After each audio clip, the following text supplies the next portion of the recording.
ராஜ குடும்பம். வேறு என்ன வேண்டும்?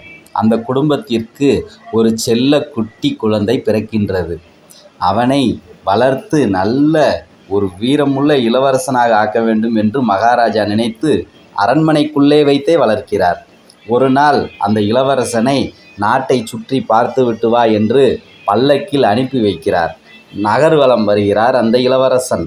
அப்போது அழுகும் ஒரு குழந்தையை, ஒரு மனிதனை பார்த்து, ஆ, மனிதனுக்கு கண்ணில் தண்ணீர் வருமா என்று சந்தேகம் கேட்கிறார்.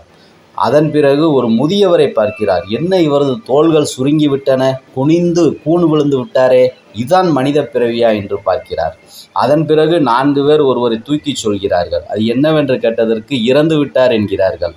உடனே அந்த இளவரசன், இனி இந்த மனித பிறவியில் எனக்கு எந்த சுகமும் வேண்டாம் என்று துறவறம் கூறுகிறார். அவர்தான் நமது புத்தர், இன்று உலகமே பின்பற்று